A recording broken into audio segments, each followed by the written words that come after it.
Драги гледачи, наши денешни соговорници во ова интервју се наставникот Милан Јакововски од Основното училиште во Прилеп Кире Гавриловски Јане, Катерина Јордановски и Теодор Петковски од мојата десна страна, а поводот за овој разговор е проектот што го спроведуваат и реализираат во овој момент, навистина еден уникатен и доста интересен проект, а тоа е искачување на неколку планински врвови во Македонија како дел од предметот географија кој што го изучуваат.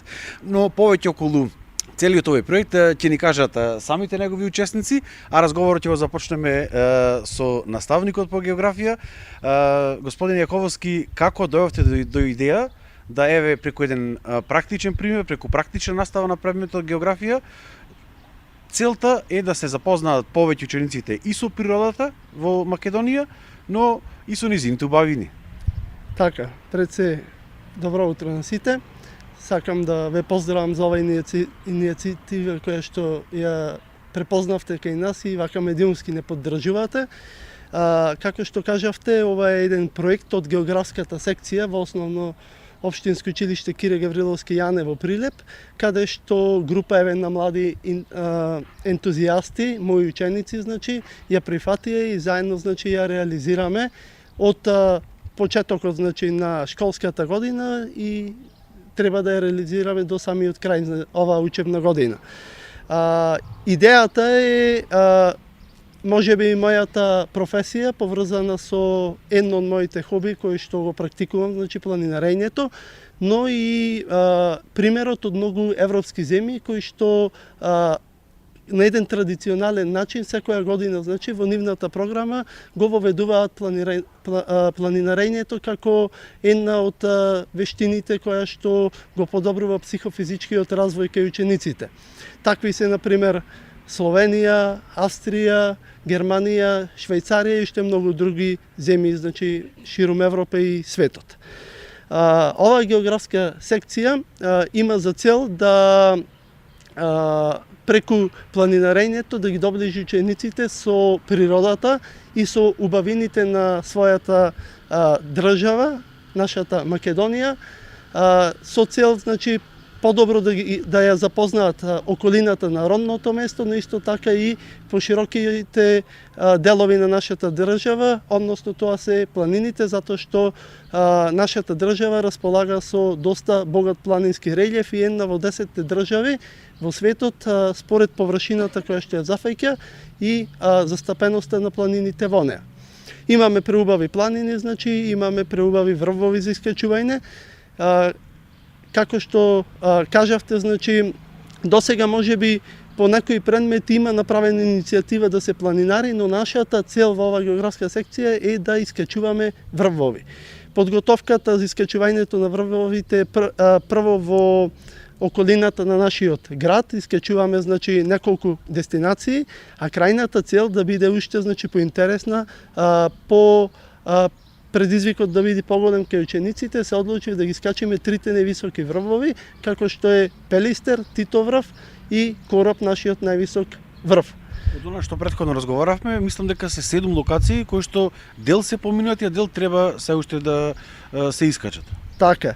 Тоа се 7 локации во околината на Прилеп. Ги искачивме, почнавме со најмалата да речем рута и место со најмала надморска висина, тоа е Маркови кули. Потоа искачувавме на Селечка планина до домот Томе Темелковски, потоа манастирот Трескавец и тоа беа подготовките да речам, и потоа имавме еден врв кој што е доста сериозен и видовме дали понатаму можеме да продолжиме, тоа е врвот Козјак. Исто така успешно го качивме, во околината на Прилеп се наоѓа. И продолживме на третиот врв по висина во Македонија, тоа е Пелистер, кој што беше минатиот викенд, а веќе утре продолжуваме да ја оствариме нашата цел, односно да ги скачиме Титоврв на Шар планина, кој што е втор по висина во нашата држава. Колку време течат подготовките за искачувањето на овие врвови и како децата ја прифатија оваа идеја? Така, подготовките на терен, пошто оваа секција се состои од два дела, еден теоретски во училница каде што изучувавме за планините, за вештините на искачување, за приликите кои што можат да не сретнат на планината.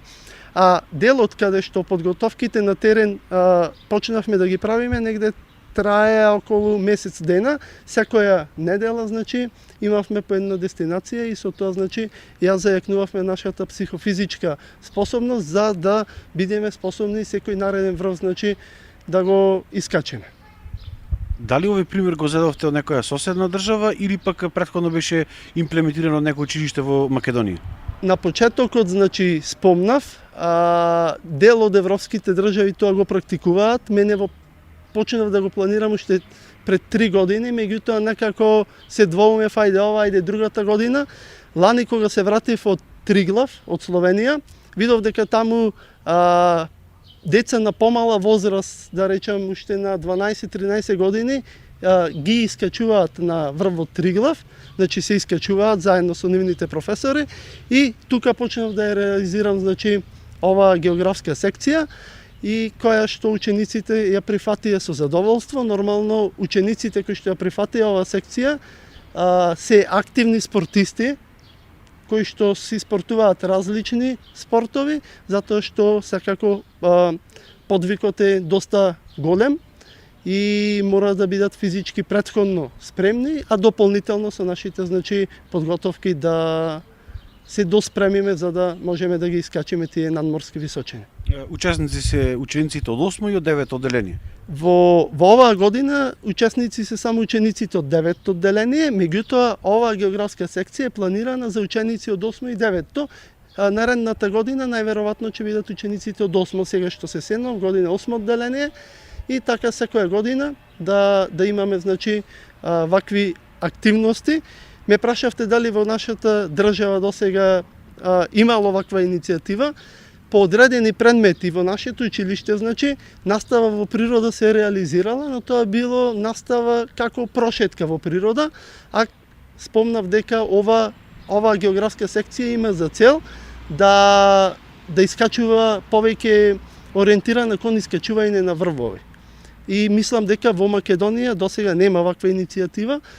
Ова е за прв пат и мојата цел е токму тоа, до година, во наредните години, односно, да поттикнеме што повеќе училишта во Прилеп и во Македонија, да ни се приклучат, да си прават теренски настави во околината на нивниот град, како што ние си правиме во Прилеп, пример училиштата од Битола околу градот Битола, од Велес, околу градот Велес, а на крајот сите заедно да направиме наземничка тура, односно да искачиме еден од нашите врвови во Македонија, како што се овие 3 кои што ние сега ги искачуваме, или тоа да биде највисокиот врвот Кораб. Како ја прифативте оваа иницијатива на наставникот кога ви посочи дека имате можност за искачување на 7 места и односно 3 врвови во Македонија?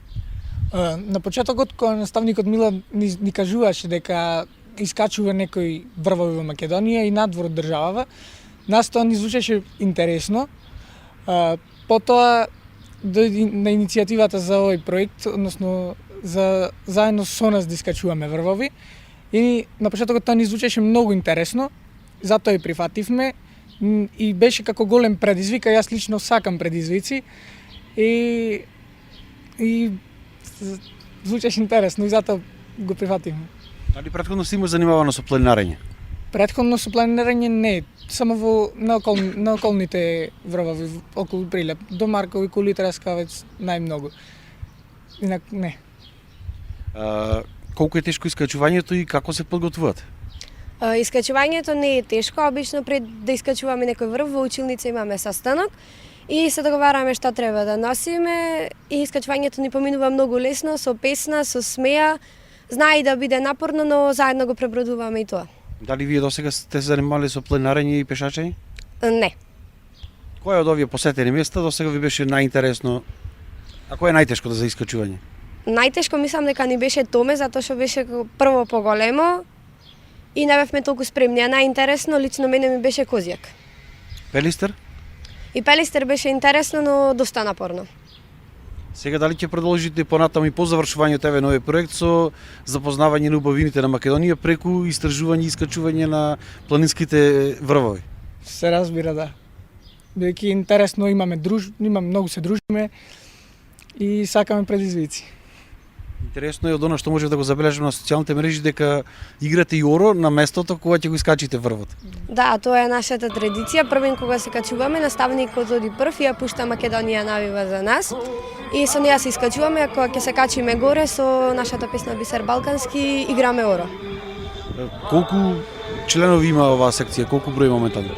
Ова со наставникот 9 членови, но тука се и поискусни планинари и доктори кои идат заедно со нас до врвовите и кои ни помагаат.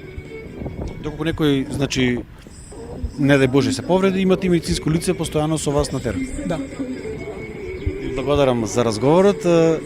И еве за крај интересна иницијатива која што навистина се гледа дека вродува со плод, младите се навистина заинтересирани. Каде во иднина ја гледате перспективата на оваа практична настава во природа?